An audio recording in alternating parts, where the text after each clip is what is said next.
Feel good today? Okay, ladies and gentlemen, one of our classmates, Frank Hawk. Everybody remember Frank? Yep. He couldn't be here today.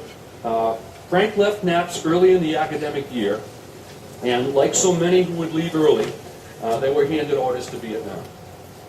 It was Frank's honor to serve, and I'm a believer that paths cross for a reason. And Frank has a story to tell. In what might be viewed by some as random distribution, I consider it to be something else.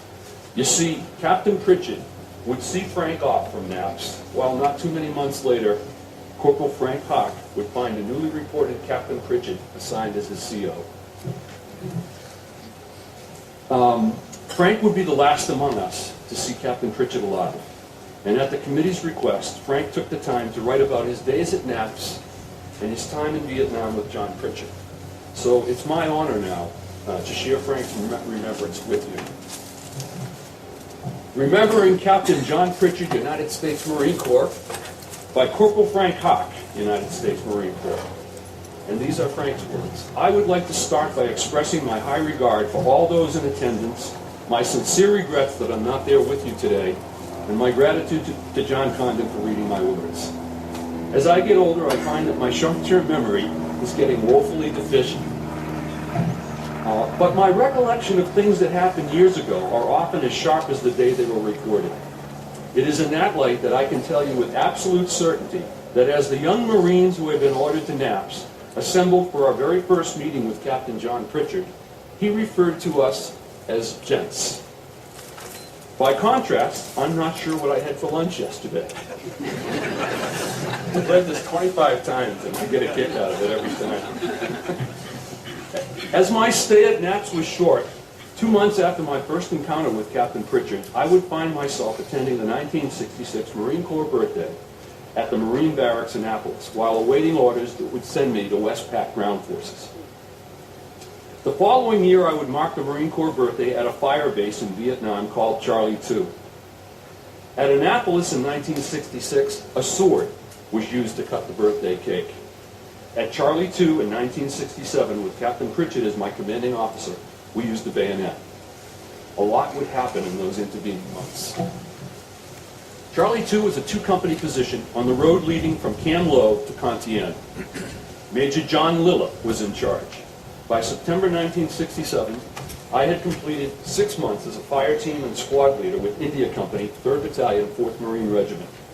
And I was assigned a job working directly for Major Lilla. India Company was positioned to the left of the road, Mike Company to the right. While on an errand to the battalion headquarters at Cam Lo, I walked into the tent and was shocked to see Captain Pritchett standing there conferring with 2 other officers. I completed my task and departed as quickly as I could, praying fervently and silently that I had been neither seen nor recognized. Having been the first student to be expelled from NAPS, I was concerned this might cause me problems. As I would soon learn, nothing could have been further from the truth. Moreover, to my surprise, I would also soon learn I was not a victim, but a beneficiary in a clear case of mistaken identity. Captain Pritchett recognized me as a former NAPSter for sure, but he had me confused with another Marine. You all know how scuttlebutt spreads like wildfire. It didn't take long before every member of my battalion had heard of Captain Pritchett relating the story of how I had stood on top of a table at Fiddler's Green during a big brawl to announce that, quote, I was an airborne Marine and would take on all comers, unquote. For the record, there were only 2 Marines at NAPS authorized to wear jump wings, and those were Corporal Kramer and Captain Jack Mattias. Unless you think Captain Mattias got in a fight at Fiddler's Green, there is only one logical conclusion as to who the bold and boastful Marine might have been. Dick.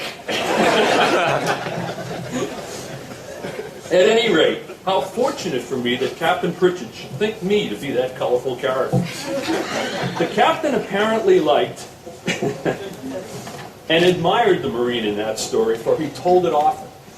In the early telling, I would deny having ever played a role. However, as my reputation as a bold and tough Marine grew with the tale, I eventually gave up denying it, only to bask in the glory. While I have my own theory about the incident at Fiddler's Green, Captain Pritchard's version worked for me.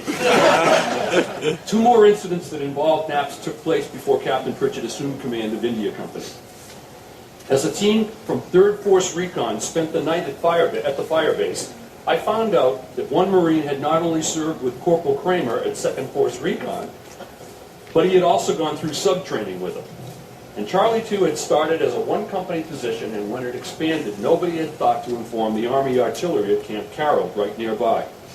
They thought they were helping us by firing harassment and interdiction missions on our perimeter. But when they came within inches of hitting our command bunker, Major Lilla asked the Army to please not do us any more favors. He then reported the incident to the battalion commander, a colonel who had been in charge of the plebe training at the Naval Academy. In talking to the colonel, Major Lilla said, "I was just telling Corporal Hawk that if Hugh O'Brien had stuck with the program at NAPS, he could be with us here today."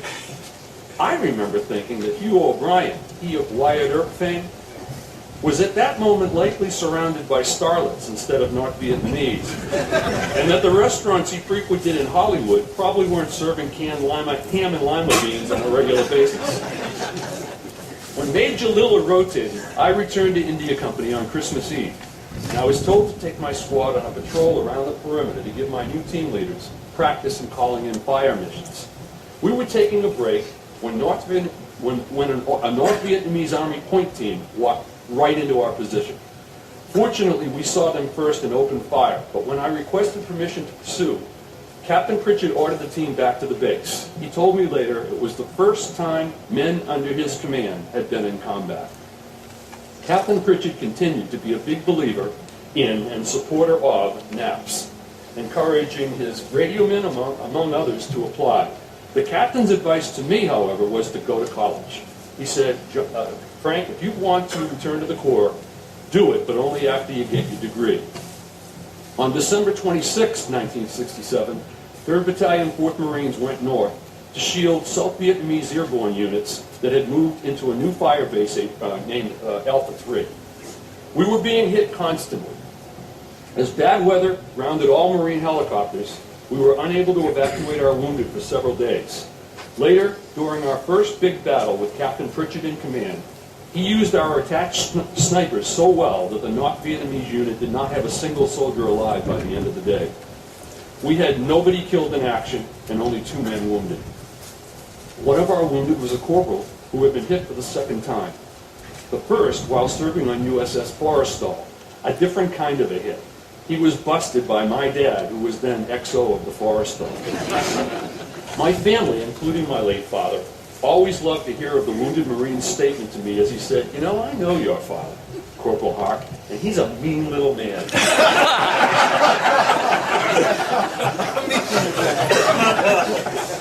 After losing several good men, only days before they were due to go home, Captain Pritchard instituted a policy of shipping Marines about to rotate home back to the company rear. When I fell into that category, I fell into that category and had just recently rotated back to the company rear, and I was not in the field the day Captain Pritchard was killed. I would hear many stories of that day, and they were all grim. I know John Pritchard is buried at Arlington National Cemetery, alongside so many other heroes, but in my mind's eye, I shall always see him as the way he was the day I left the field, skillfully leading his men against a tough, determined enemy, and doing so with style, courage, and grace. I believe then, and I believe now, John Pritchard was one of the finest men I'll ever know. He was an officer of Marines. So I would just say thank you, Frank, for letting me share these wonderful words with you and these precious memories. I have 2 Captain Pritchard stories.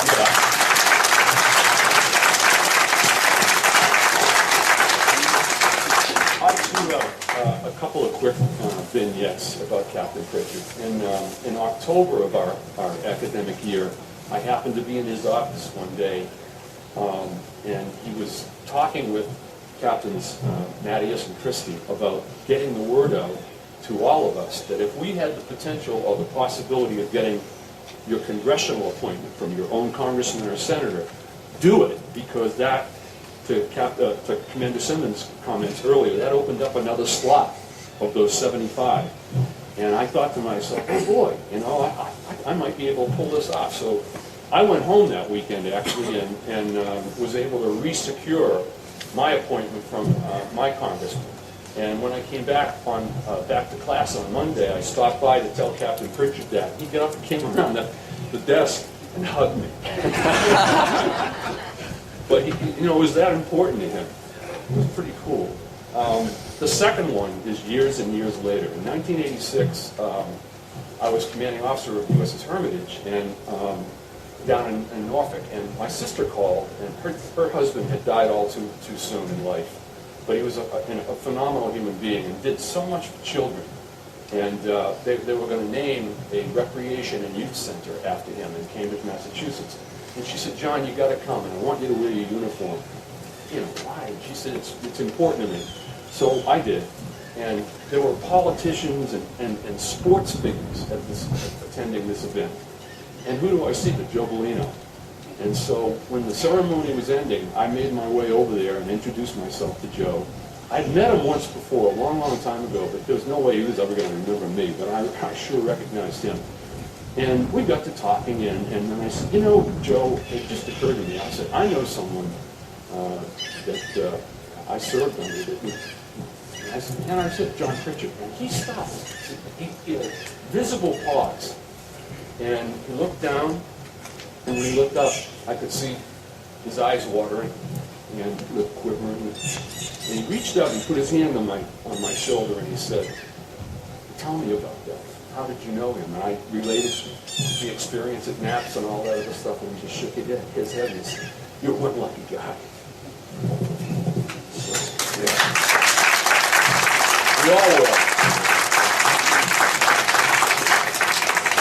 So in closing, I again want to thank my fellow committee members and for all that they did to make today and this weekend possible. I know very personally just how much they and their wives put into this. I want to thank everyone for making the extra effort to join us for this weekend. I also want to offer my sincere gratitude to each and every one of my NAPS classmates for the privilege of knowing you and earning your friendship. To have been your battalion commander was an honor that I'll never forget. We all have such great memories of this one.